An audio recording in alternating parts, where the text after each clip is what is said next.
So here we go again, number 57, the Darkness to Light Godcast. Welcome back if you're joining me again. This one is called For the Love of God.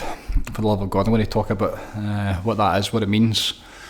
A wee bit of a, as always, it's my interpretation of it, and I'll explain, what is love, what is God, and what is for the love of God. And then how that feeds into, this human experience, and, this time that we're living in, and the answers that reside within that, the balance of the world and how it's way too much in their own direction. One of the reasons, the main reason, possibly the only reason, that's why we face the challenges, find ourselves in the place we're in just now, is that balance being out of whack. And it's coming on the back of the bounce continues. I'm kind of starting to get there now. Thinking back, this must be week number 4 possibly, since the wheels come off, and really starting to find my way back again.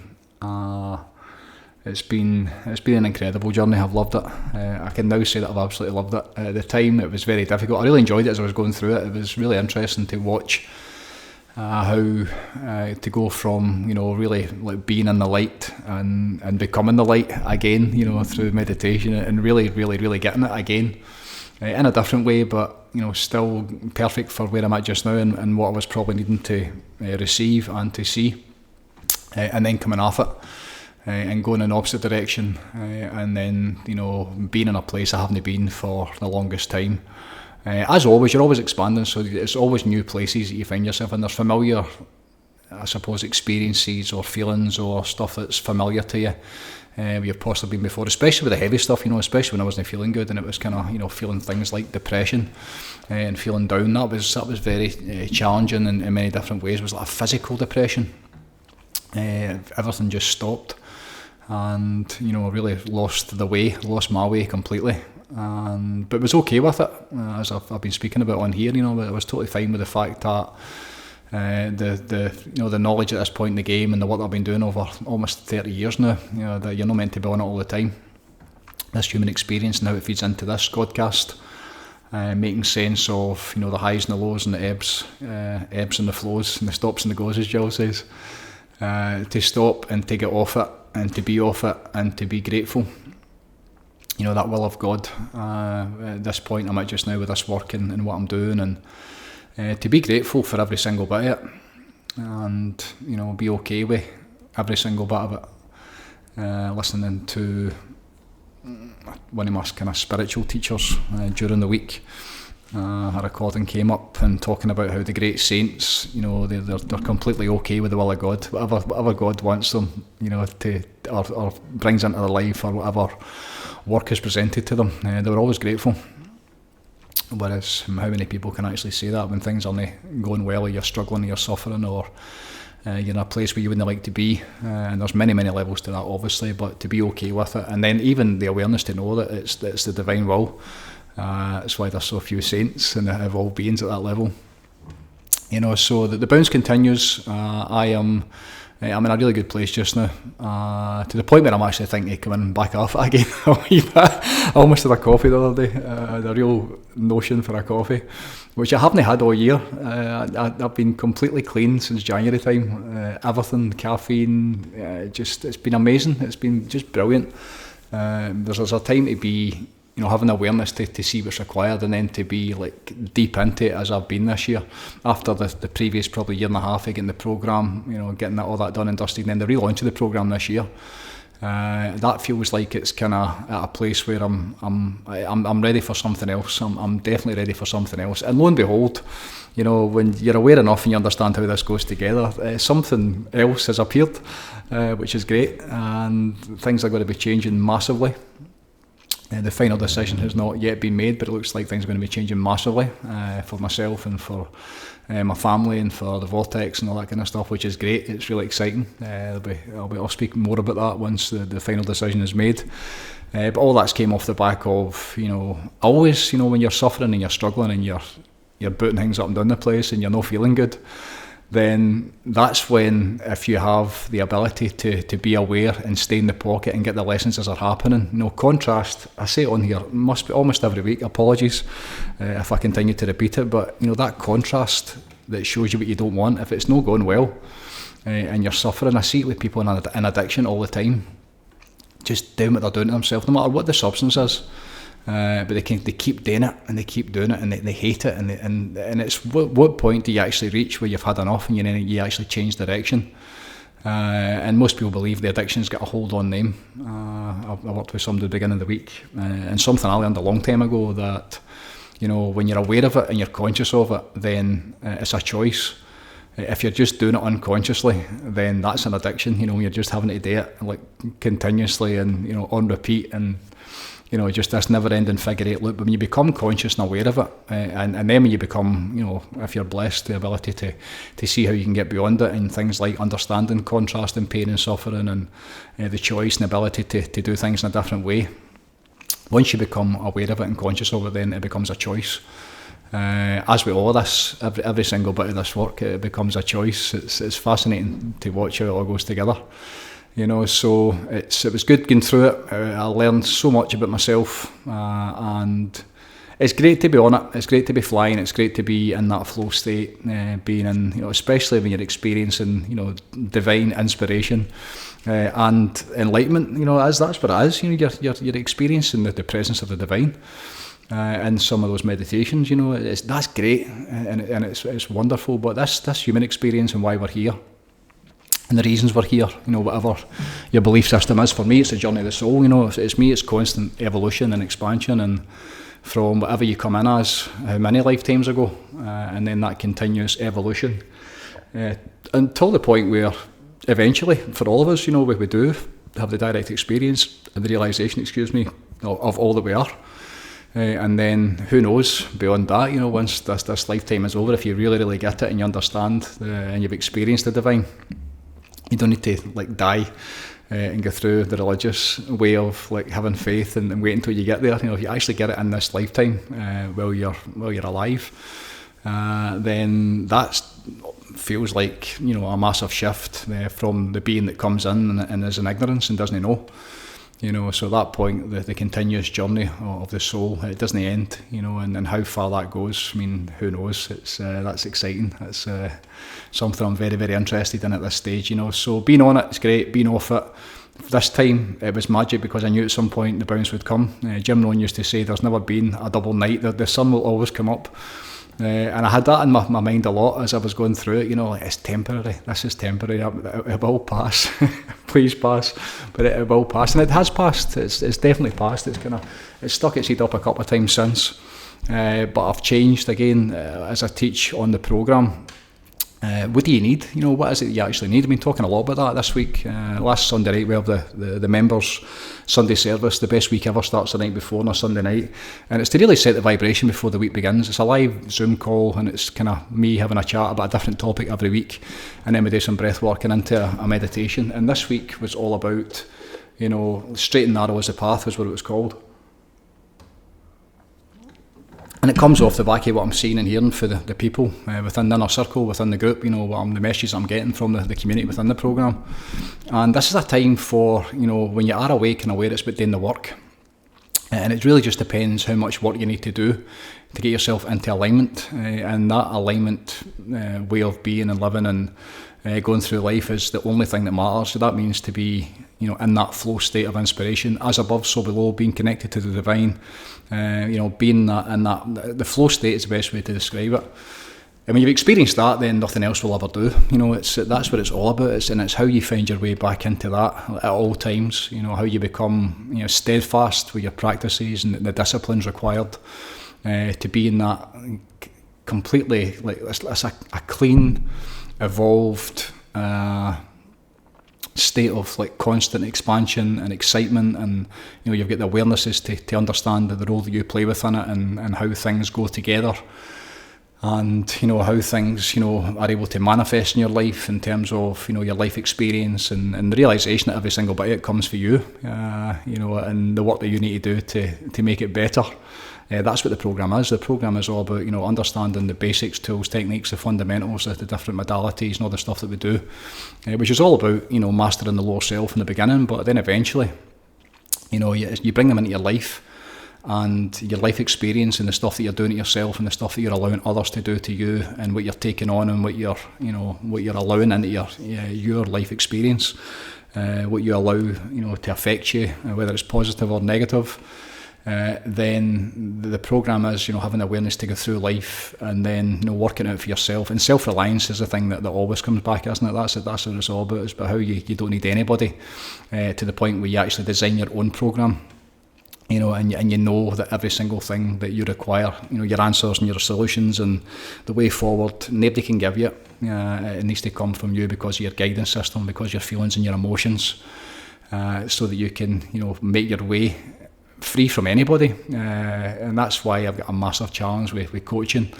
And people, especially in the kind of the well-being game, personal well-being, I suppose, not as much, but the spiritual stuff, and when people are actually telling you what to do, unless they are an enlightened divine being, I'd be keeping away from anybody. In fact, anybody that tells you what to do ever, because it's based on what they've done, and who's to say that's going to work for you? That never ever works, unless it's, who knows, like, I suppose somebody that's really fat and tell them to stop eating or stop eating fat, basic stuff like that. But when it comes to the kind of subtle nuances of, when you start to, I suppose, when you start to raise your conscious raises and then you're just starting to refine it, then looking for anybody else to tell you what to do, that's like, good luck with that. That isn't going to work. It'll never work.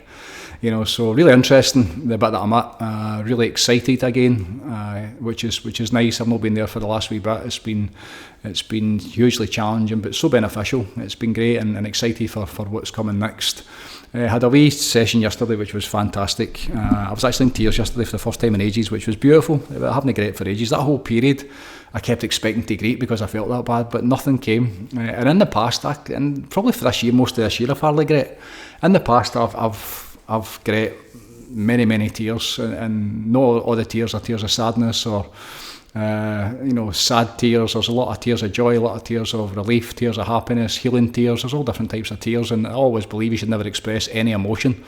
But if it comes up and is the desire is to come out of you, whether it's a laugh or whether it's the feelings of joy or and you learn that as well when you're getting in the deep kind of spiritual practices. Whatever you're getting, you just allow it to come through you and allow it to express itself through you.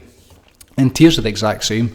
And yesterday, the tears that I had were the understanding and I suppose the realisation, but I suppose the evidence of what this work does, what being in the programme and watching somebody who's been on about it for probably the last 3 years, I would say, and watching their life experience, what they've came from in terms of, their family and their own personal circumstances and the stuff they've been through in their life.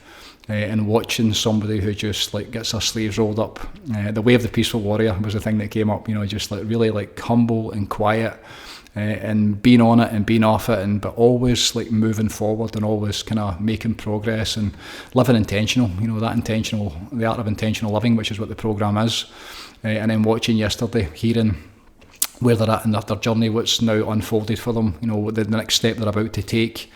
And I was so proud for one, because the way they've done it and watching somebody really get it, but then the understanding and I suppose the evidence, as I said, that the programme about how it works, and how it absolutely works. There is no doubt in my mind. I've always known the power that's in it, but so few people actually see it through to the nth degree. So few people do the work required to get there, and that's a bit that I'm having to keep going over and over with anybody that's on about it. It takes work.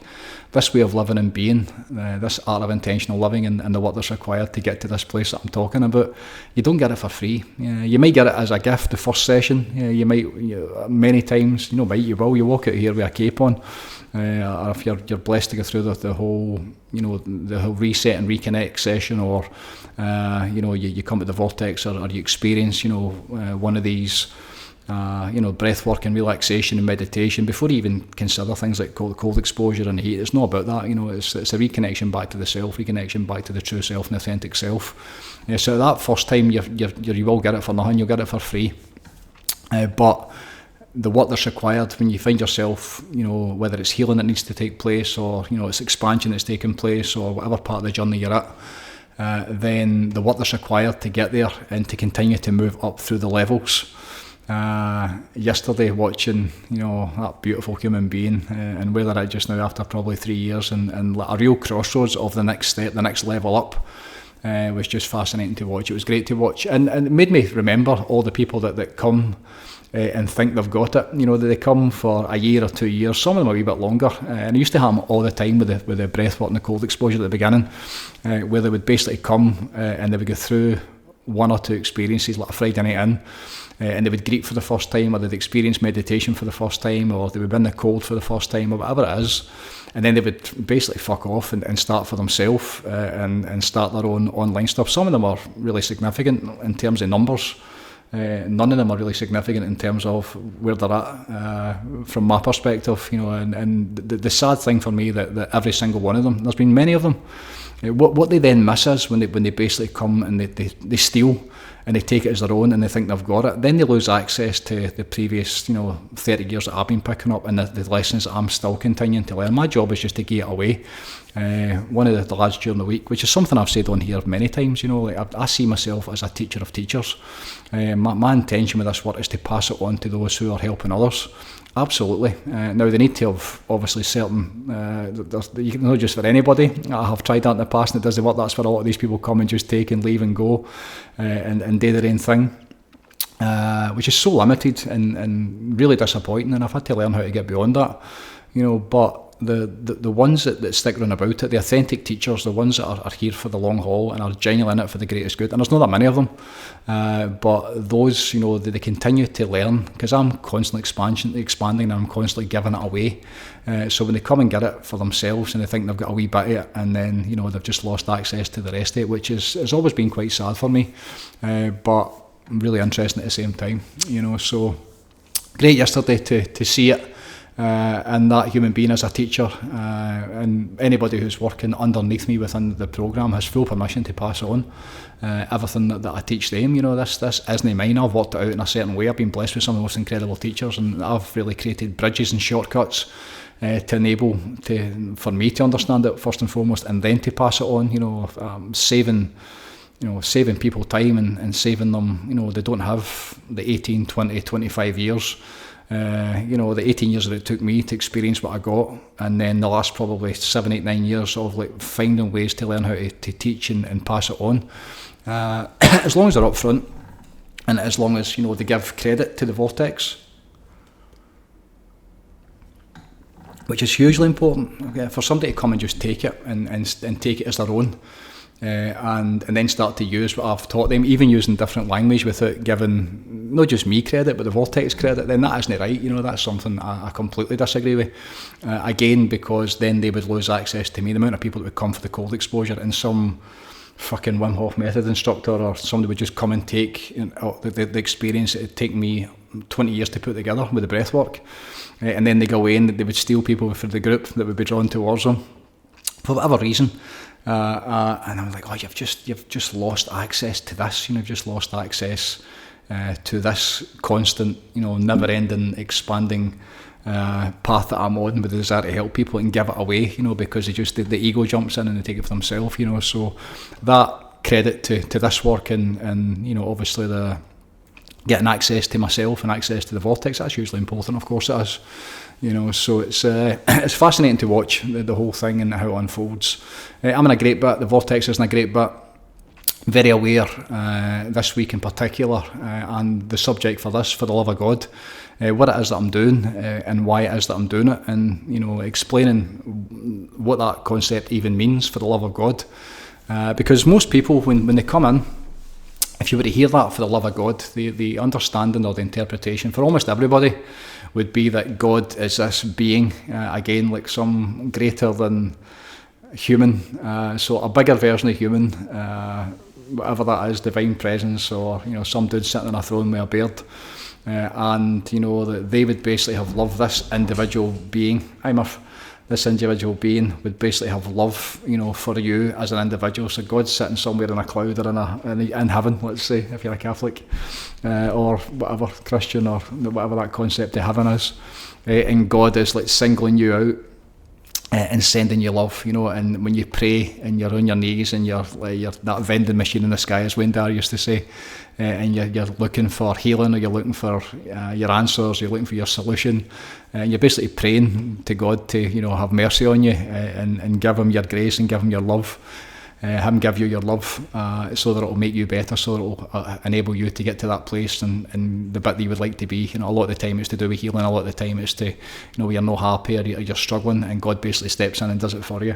That's what most people would think when you say for the love of God. And that's so far removed from, my understanding of it. And even when you break it down, what is love and what is God? That would be the starter for 10.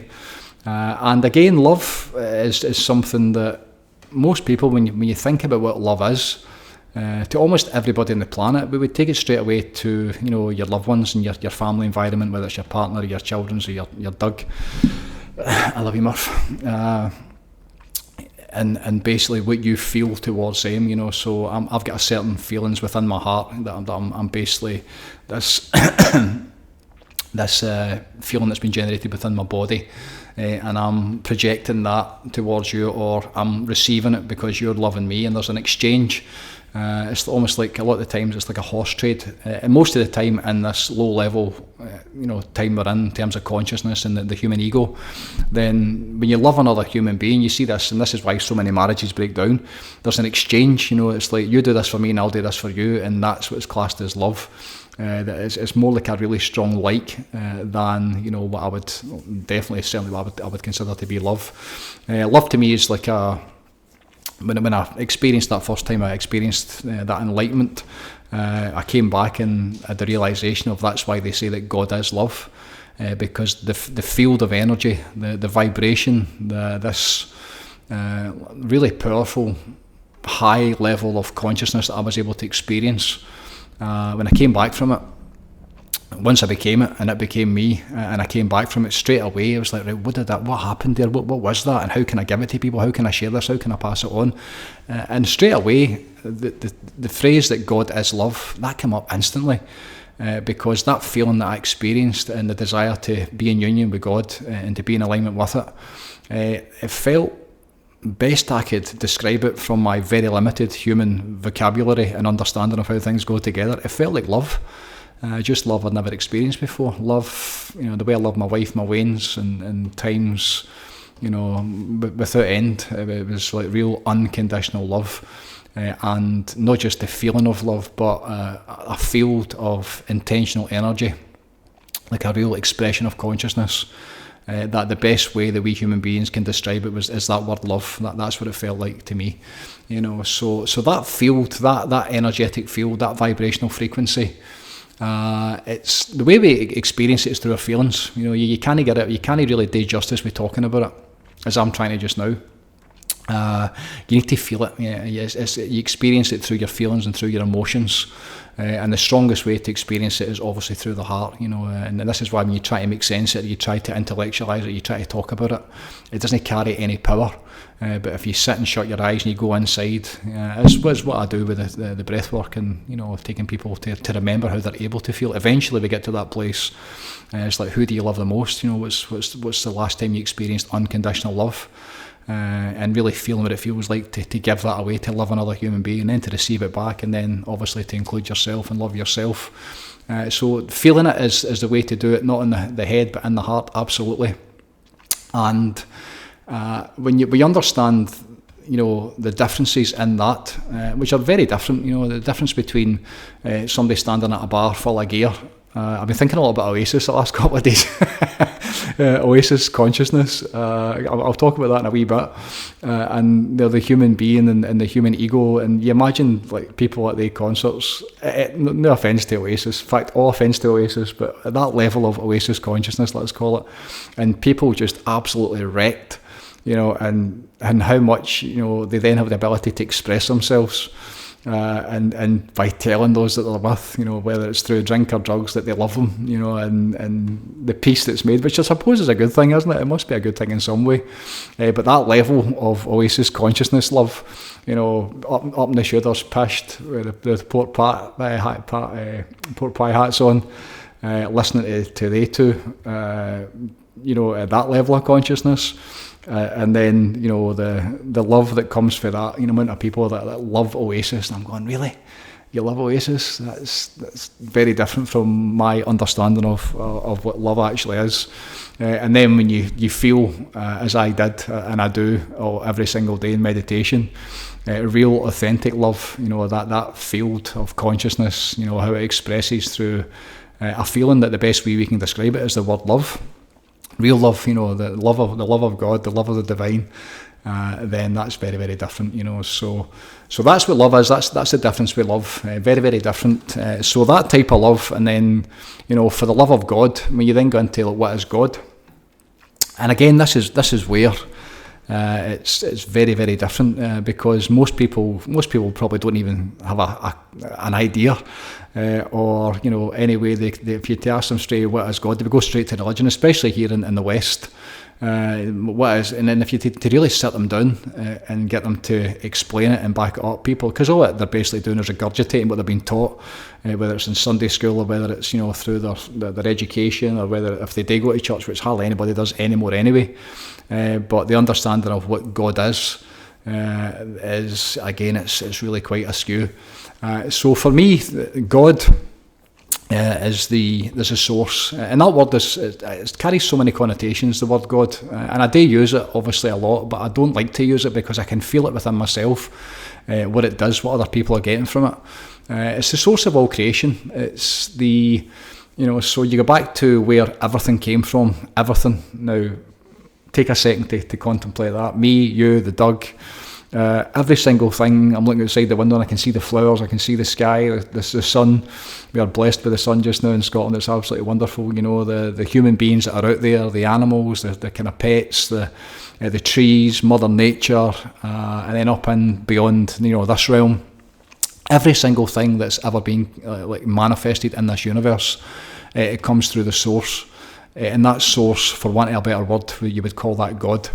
And the way that God is experienced is through the field of consciousness, and that intention to connect to that field, and that intention to kind of tap into it, and why? Because very simply, because it's in us, because we come from it, because we come from source.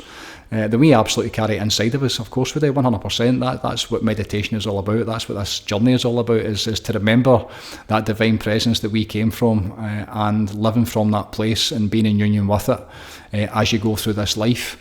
And the understanding and the concept of how to tap into it and how to connect with it and how to be in union with it and all the obvious kind of benefits to that. When you understand that understanding of God and what God is, then everything changes in terms of, you no longer see yourself as being separate from it, from one. Very significant. And then you start to understand, the relationship, in terms of if you came through it and you carry it inside of you and you've got this divine essence, that's absolutely, it's part of God. Be still and know that I am God. We carry it inside of us. So when you understand, the divine, when you understand consciousness as the way that God would enable us to experience it in that field of consciousness, the stuff that we are able to tap into is God's expression. And that's why when you get to, what is, for the love of God, every single thing that I'm doing, because that field of consciousness, that's the way that it's meant to be. When you go back to the source and you step away from this absolute shit show that the world is in just now, the darkness, all the things that are wrong with this world, it's not in the best of places, and it seems to be getting worse and worse every single day. So when you can see that and the challenges that we're facing, and the amount of people that are dying, and the amount of people that are getting sick, and the amount of people that are losing their life too soon, and the amount of people that are suffering, you understand that, and you've got compassion for this world, and you would like to make it better, then for the love that is God, my work and everything I'm doing here and my intention with it is the opposite of all of that. It's to basically to tune into that field and to tune into the divine, and to try and enable, to find a way in those who are seeking and those who are looking, to make their way back to the way that it's meant to be, back to the way of the divine, back to the natural balance and order of things, the natural path. That's for me what the love of God means. And every single thing that I do is to do with that. It's amazing. People don't understand what it's like when you're going through this experience. It can be very, very lonely. That's something I have discovered very, very recently, the amount of time that I put into this.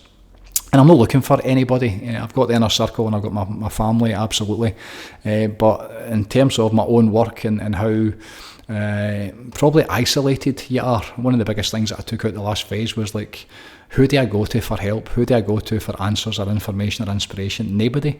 I go to God, I go to meditation, I go to silence, I tap into the field of consciousness and I get quiet and I get into my heart and I sit for hours and hours and hours every single day.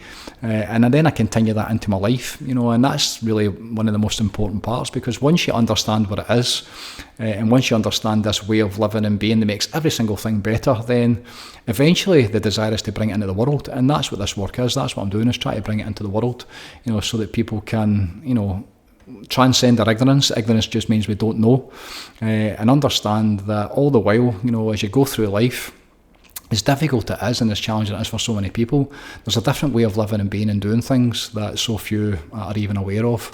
And that's something that absolutely needs to be changed. There's no question whatsoever, because the divine way, the way, the truth, the light, the answers, the solutions, the understanding of what consciousness is, and the realisation of how that's the way that it's meant to be.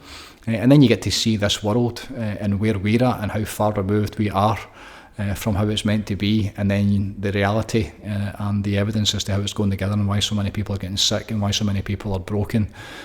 All a good chunk of it, maybe not all, but a good chunk of it, because of the basic misunderstanding or lack of understanding of who we are as a species, who we are as human beings. And that's why, everything that I'm doing, when I say for the love of God, it's for the field, and it's for consciousness, and it's for the light, and it's for solutions, and it's for this path of how it's meant to be. That's everything that I'm doing. And it's really interesting to watch it, because human beings, we are both, we're supposed to be both.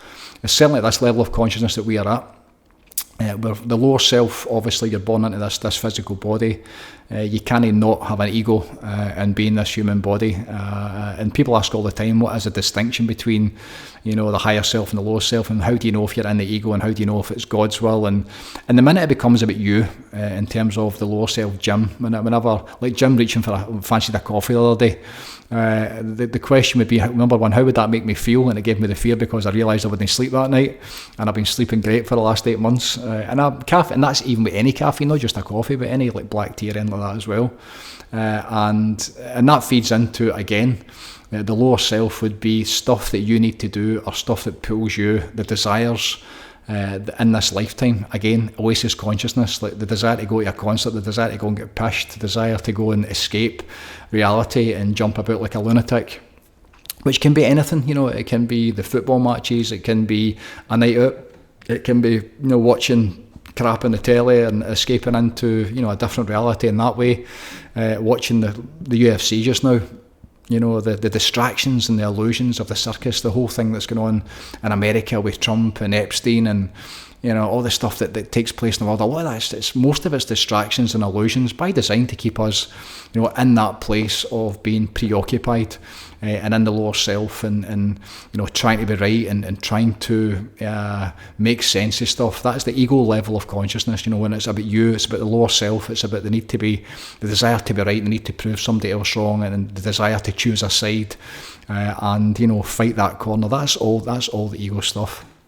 And that's where most of the world is just now. That's where almost everybody is, in that place of distraction. In the circus, clowns in the circus, just bouncing about, from one concert to the next, from one night out to the next, from, one McDonald's to the next. I drove through the local town down in Wishaw, where I grew up. I went to school.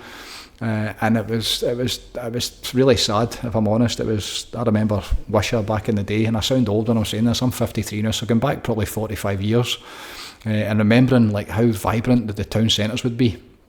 Department stores and different clothes shops and shoe shops and bakers and even my dad had a business in the main street. Obviously the pubs, but just there was every single shop was none of them were empty. Jewellers, butchers, there was every single pet shops. I mean, this is and then you look at it now, and I drove through it yesterday, and this is every town. Almost every single town in central Scotland just now, and the saddest thing for me was really seeing where people were. Bad enough to see the shops, well, not as bad, but when you see the shops being closed, and then the quality of the shops, which are basically vape shops, pubs, bookies, pharmacies. There's enough pharmacies, and then probably 50% of the shops, maybe slightly less than that, are closed over. They're no there. And then I got to the bottom of the town, and there's a wee kind of mini retail place. At McDonald's, there was like 15 cars. This was at 10:30 on, when was that, Monday morning. Just queued round about McDonald's, and I'm going, there you go.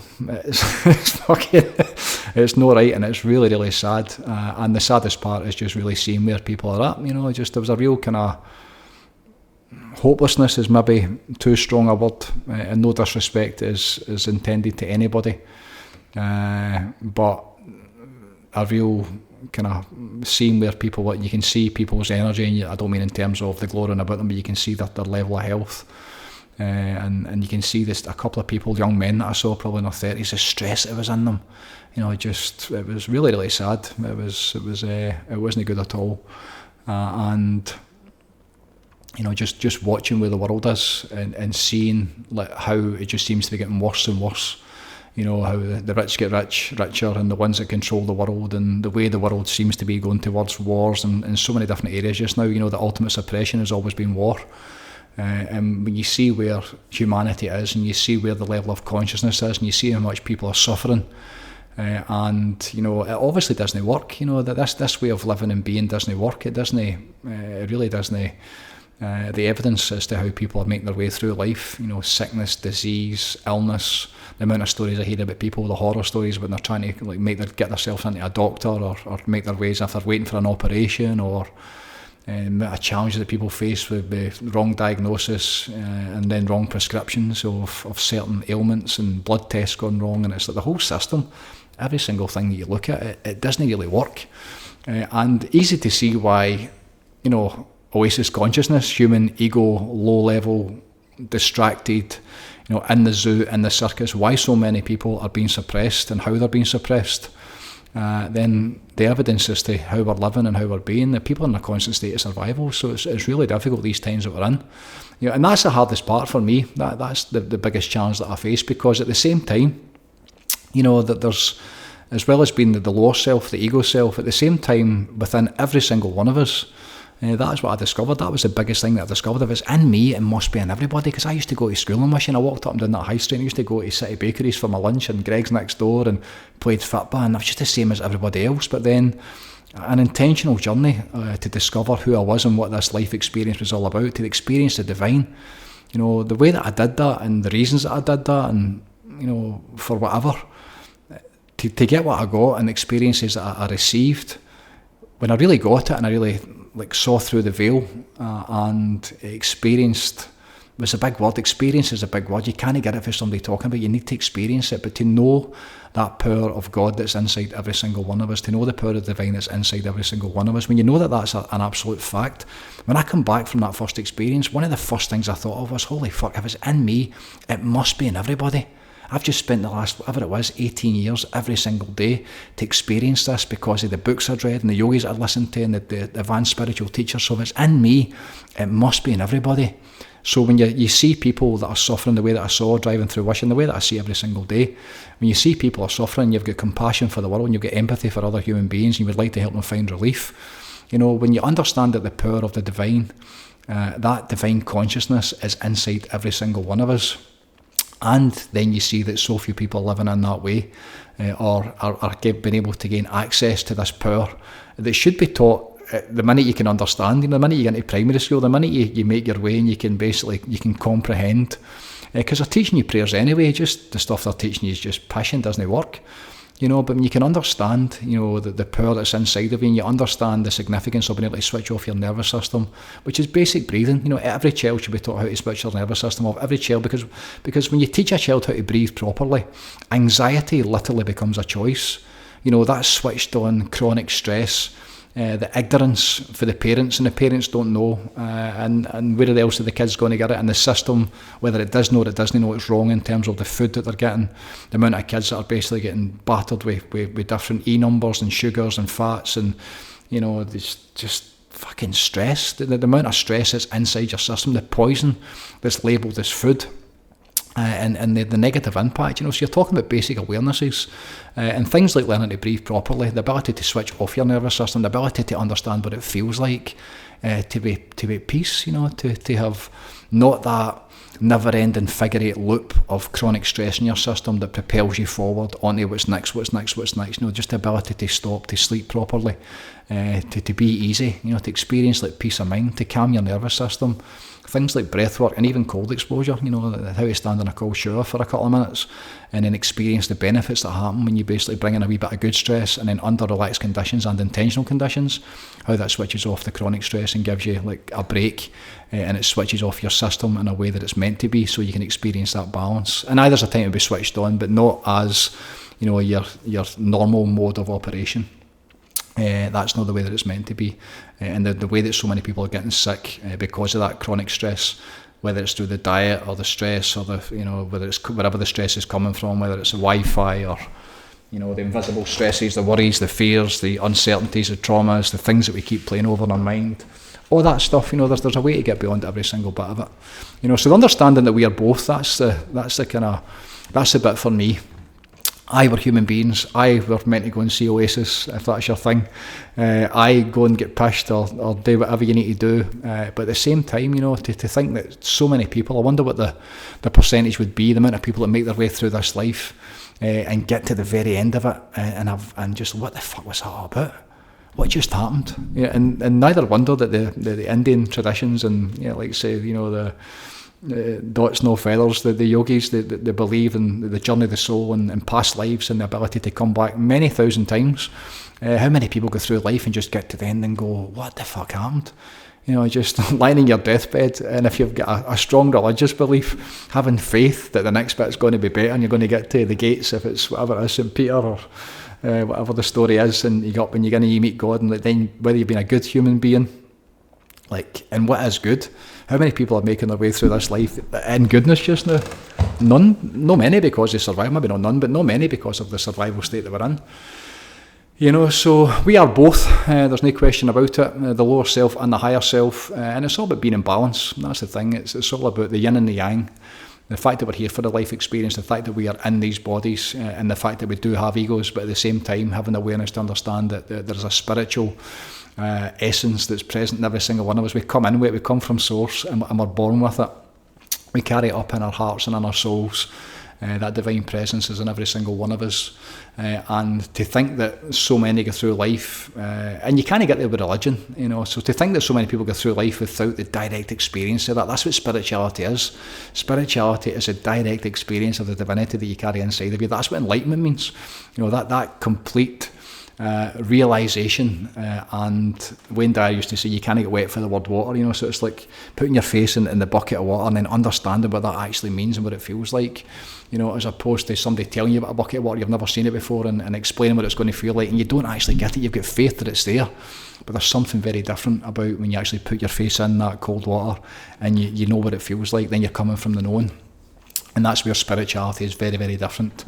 And that's where, when I say for the love that is God, and for the love of God, the way of doing things, the truth, the light consciousness, the divine mind, the way that it's meant to be, in alignment with nature and in balance and harmony and coherence with the universe. Everything that we're doing here, everything that I'm doing is to do with that. It's to try and get the world back to balance and to try and get it back to the way that it's meant to be. And, it takes work. It's a journey, this journey of the soul, this intentional journey that many of us are on just now, and the eventual goal is to bring the light into the world. The eventual goal is to get it for yourself and then be able to, you know, be more compassionate and be more loving and be more kind and try and help other human beings. Get it for yourself first, but then absolutely it's all about passing it on and paying it forward and helping others who are asking and who are seeking. A lot of them that are getting inspired by a lot of the people within this group just now, you know, by who they're becoming. And when somebody asks, that's the best time for you to be able to say, like, this is what I'm doing, this is what it's all about. It's quite interesting. There's a lady who's within the programme who works for a government organisation, and there was a wellbeing day, and it was really funny. This happened a wee while ago, but it came up yesterday, and they were asking her, like, asked the group, what do you do for wellbeing? And it still makes me laugh because of the amount of things that she does, you know, between breathwork and cold exposure and celery juice and meditation and, you know, like tending to yourself and awareness, and every single day before you even get to yoga or going into the rivers and, you know, being in nature, it becomes like a way of living and being. I can just imagine the people looking at her, you know, who think because they've started drinking a glass of water a day and think that's it, they're on the path to well-being, which is great, God bless them, but there are so many levels to this, there's so many bits to this. And there's so much work required that needs to be done, and that's why so few people get on about it, and that's a challenging part, you know, because of what's needed to get to this place that I'm talking about. And that's why yesterday, being with that being who has, you know, evolved and been doing the work for all these years now, the last 3 years, and really like seeing the evidence as to how it goes together, who's somebody who absolutely embodies this life and gets run about it and dedicates and finds devotion within it and reads the books and does the breath work and the meditations every day and keeps moving forward. Then you actually see them get to a place where it's like, you've actually got it now, you've done it, you've achieved it. It's just wonderful to watch, you know. So that's where we are. For the love of God, for the light and the grace and the goodness of all that is divine is what this is all about. We're just trying to help, talking about my experience, giving people that experience, you know, through the practices and through the guidance that I'm offering within the programme. The programme is live. Been a couple of new members over the last couple of weeks that have joined the community. Interesting to watch who shows up, who appears, and the ones that leave as well, the ones that have had enough and move forward and keep going with it every single time because they don't do the work. Every single message when somebody leaves, it's never to do with the programme or what we're doing. It's all because they are not doing the work enough to get the benefits received, and they can't do it and they decide to leave. And that's something that's very, very interesting, and that's why it's very difficult to give it to anybody. We can only keep shining the light and offering the answers and offer solutions. And if it is bad enough, if the pain and suffering is at that point, or if you've been drawn towards a spiritual journey, that's something that's calling you, then it might be for you. So we keep moving forward. Yoga Barn again, I think there's 2 places left for the 29th, and we've just released a date for September. It's not going to be the last Friday in September, it's going to be the Friday before it. The last Friday in September is September weekend, so it's the Friday before. I can't remember what the date is, but that'll be online, and then we're going to continue that presence forward in Glasgow in October and into November. Again, the dates are going to change a wee bit because of one thing and another. It's not going to be the last Friday in the month, but we're going to keep it going. It's been sold out the first twice that I've been in there, and this one's going to sell it again. There's only 2 places left, so really excited for that. It's a great night. The reconnection is what this is all about. That's the starter for 10, reconnection back to the self, you know, back to your heart, back to your soul, back to you. That's the starter for 10 to go on about this work. And then off the back of that, you know, there's no sales. We're not trying to force anybody into it, but the programme and this intentional way of living, you know, learning the tools and the techniques and becoming deliberate with your life. Why? So you can fulfill your potential. Why? So you can get every single thing that you came here to get in this lifetime. Why? So you don't need anybody or anything. It's all about self-reliance. That's what the programme is. And to be part of the community. Just absolutely blessed with the people that are in this community, watching the inner circle and the core group that's been established over the last couple of years, and sitting that meditation on Sunday night, the Sunday service, and every morning now. It was 3:30 yesterday morning. I had an incredible experience yesterday morning with Myra. Thank you, Myra. It was just wonderful. And then this morning again, there was probably half a dozen in between 4:30, 5 this morning. It was just great. Up until probably 7:30, 8 when I finished, you know. So the group itself, the community itself is thriving. Power, the numbers didn't matter. It's a power within the group. That amount of people in alignment, and the light that they bring into this world, and the light that they take into their families and their workplace, and, you know, wherever they're living, is what it's all about, you know. And that's why, you know, for the love of God, for the way, for the truth, for the way that it's meant to be, that's what we're all doing, you know. And the intention is to make this world a better place. Thank you very much for tuning in. Sending my best. Peace out. God bless. Take it easy, and bye for now.